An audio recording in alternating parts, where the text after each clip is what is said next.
आज हम आपको सुनाने जा रहे हैं महाशिवरात्रि की महान कथा। दोस्तों, एक समय की बात है। समस्त ऋषिगण वेद व्यास जी के पास आते हैं, उन्हें प्रणाम करते हैं और कहते हैं कि महाशिवरात्रि की कथा सुनाएं महात्मन।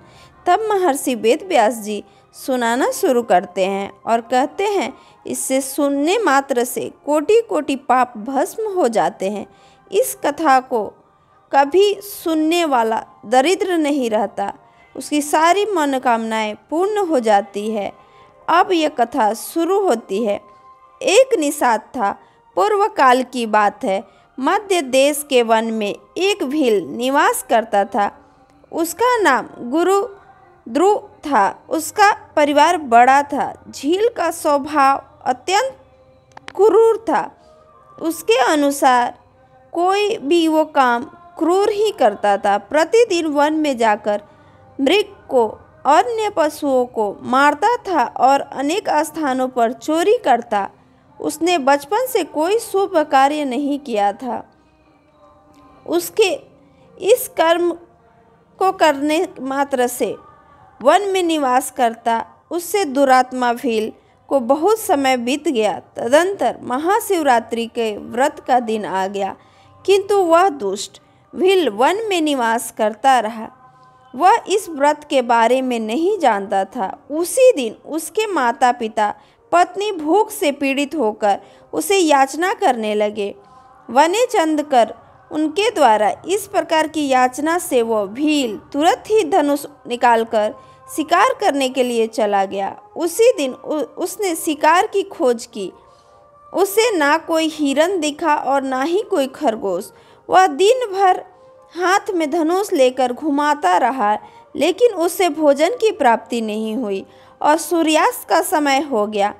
वह सोचने लगा, आज तो शिकार नहीं मिला, घर जो जाऊं तो बच्चे तथा मेरे माता पिता जो भूख से व्याकुल होकर मेरी राह देख रहे हैं, उनका क्या होगा, उनकी क्या दशा हो गई। अतः मुझे कुछ न कुछ भोजन लेकर लौटना चाहिए।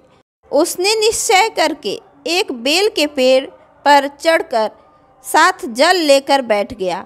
वहाँ बैठकर राह देखने लगा कि उसके मन में यही चिंता थी कि कब कोई प्राणी पानी पीने के लिए आएगा और कब मैं उसे मारूंगा। शिकार की प्रतीक्षा करते हुए वह भूख प्यास से पीड़ित होकर उसी पेड़ पर बैठा रहा। रात्रि के पहले पहर में उसने पानी पीने वाले प्राणी के लिए हिरनी आ गई। चकित होकर वह जोर से चौकड़ी। हिरनी आई, चकित हुआ। फिर उसने तालाब के पास आता देखकर भील को बड़ा आनंद मिला। उसने तुरंत ही हिरनी को मारने के लिए धनुष निकाला। ऐसा करते ही उसके हाथ के धक्के के पास में रखे लोटे से थोड़ा सा जल, कुछ बेलपत्र नीचे गिर पड़े। उस वृक्ष के नीचे एक प्राचीन शिवलिंग था।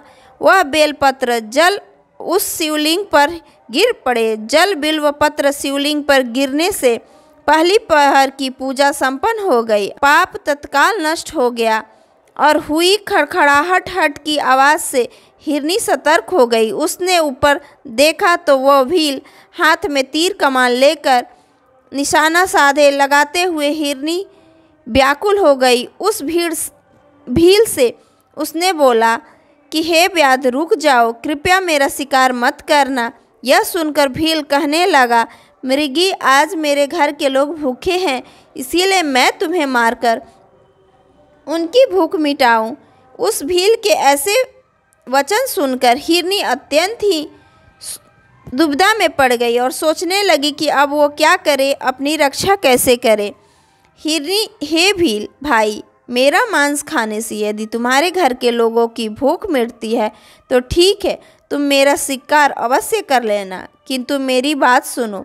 इस समय में सभी बच्चे भूखे हैं। मैं आखिरी बार उनके दर्शन करना चाहती हूँ। मैं अपने बच्चों अपनी स्वामी के पास सौंपकर शीघ्रता से तुम्हारे पास लौट आऊँगी। इससे मैं संशय मत करना, क्योंकि सत्य ही धरती टिकी हुई है। सत्य से ही समुद्र अपनी मर्यादा में स्थित है, इसीलिए मैं सत्य का पालन करूंगी। उस हिरनी के द्वारा ऐसा वचन सुनकर उसने उसे जाने दिया और मैंने तुम्हारे सामने शपथ खाई हूँ, ऐसा हिरनी ने बोला।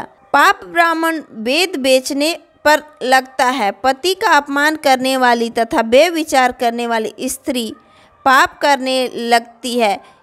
उपकार को ना मानने वाले को पाप लगता है। भगवान शंकर पूजा ना करने वाले को, दूसरों के साथ धोखा करने वाले, छल करने वाले, विश्वासघात करने वाले को पाप लगता है। वही पाप मुझे लगे यदि मैं लौट कर ना आऊँ, ऐसा उसने विश्वास दिलाया था।